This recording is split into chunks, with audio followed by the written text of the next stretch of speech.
Students, and we have some exciting things planned to celebrate a decade of learning here at Hasty Elementary School. For our returning Huskies, you might remember that last year we added a special addition to our morning news program called Mysteries of Life with Lainey Klein. The show was such a hit that we've renewed it for a second season. Now that's TV talk for those of you who don't know.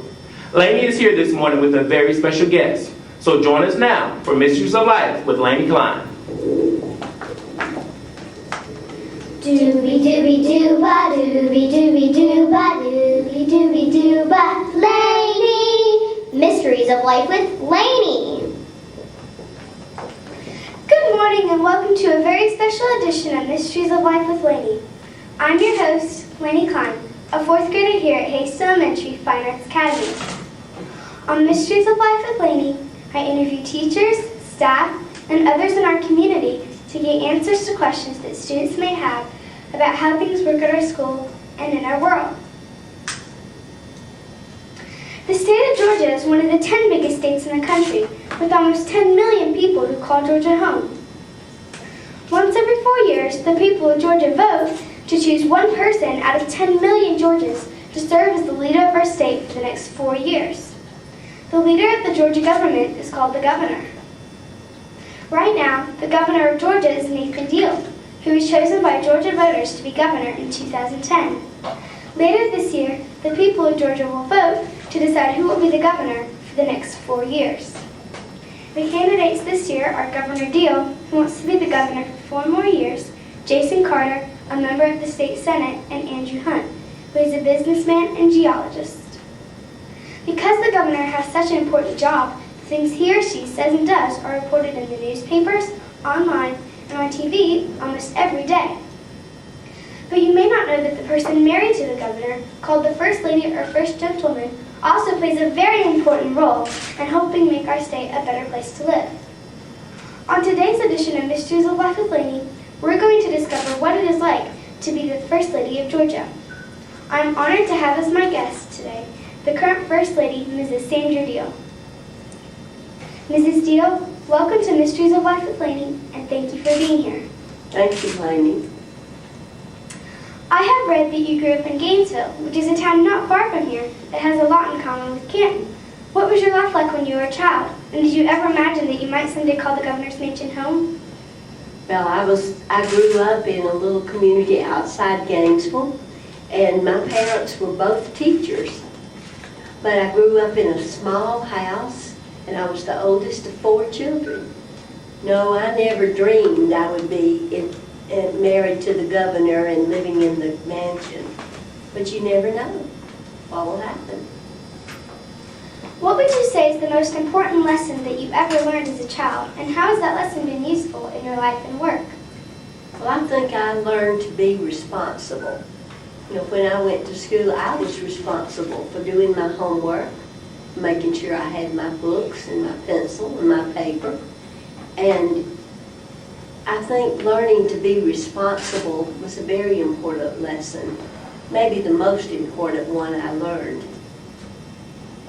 Since you moved into the governor's mansion in 2010, how would you say that your life has changed? And what are some of the things that you enjoy most about being First Lady? Well, first of all, I had to learn that I was living in a museum and that I needed to know all about the furniture and all the beautiful things that fill the governor's mansion. They belong to the people of Georgia, but they all have a history because everything is 200 years old. And so I had to get busy studying so I could teach people about all of those wonderful things we have, because so many of them are really priceless. That means they are worth so much money we probably couldn't come up with the money to replace them. And so I have enjoyed teaching people because I was a teacher, and it helps me to teach people about all of those beautiful things. So I'm still a teacher, even though I don't have a classroom. As First Lady of Georgia, you have spent a lot of your time talking to students about the importance of reading. Why do you believe that reading is so important, and what are some of your favorite books for children? Well, I think reading is important because to be able to succeed in life, you need to be able to read. You know, reading is tough because it's a job.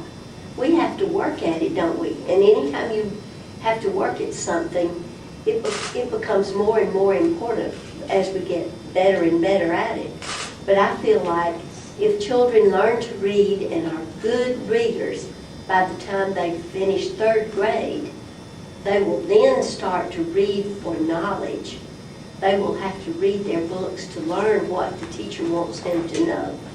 And as they read more and more, they become more and more skilled, and they can be successful as they go into high school and on into choosing what they want to do in life, whether they want to go to technical college or they want to go to big college, universities, maybe become even additional college. They can choose what they want to do. If we stop going to school and don't have all the skills, then we end up not being able to choose our jobs. We have to just take whatever is available so we can have a paycheck. And I want every Georgian to be able to read well and to be able to be a good student so they can finish high school and be able to choose the kind of job they want to have so they can provide well for their families. That's my goal. Now, you ask about reading what I liked. Oh, back when I was growing up, I read every one of the Nancy Drew mysteries and the Hardy Boy mysteries and the Boxcar Children. I think those were some of my favorites. Although I read a variety because I like to read a lot of different things, even geology. I have read that you studied education in college and worked as a teacher for over 15 years. You've also visited more than 300 schools across Georgia in the last 4 years, so you know a lot about education. As we begin a new school year, are there any words of advice that you would like to share with the students here at Hasty? Well, yes, I do know a little bit about education because I was a teacher. And I have gone around the state trying to encourage, especially young children, to want to learn to read. Because reading is exciting, it opens new doors. But just like anything else, you have to practice to get good at reading. You know, it just doesn't fall in our laps. If you want to learn to ride a bicycle, do you get to learn it the first time you get on a bicycle? Can you just go riding up and down the streets?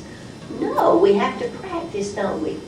And the same is true to play basketball or to dance or to sing or play piano or any kind of sport. We have to practice. And reading is just the same way. We have to practice and practice and practice. And so that's what I try to encourage young people to realize. They have to work. But that's their job because they're in school to learn. And we want them all to work very hard to learn how to read so they can be successful in life. Well, there you have it, folks. The mystery of life as the First Lady has been solved once and for all. Mrs. Deal, thank you very much for taking time out of your busy schedule to be our guest today. Thank you very much. It's been my pleasure. Thanks also to the crew of Mysteries of Life Planning, Ella Sauls, Olivia Neesmith, and Summer McRoy. And special thanks to John Klein, Mrs. Brackett, Mr. Magruder, and Lillian Klein for their help with the show. Most of all, thanks to you for watching. We hope you'll join us next time as we learn more about how things work at our school and in our world on Mysteries of Life and Planning. Have a great day, everyone.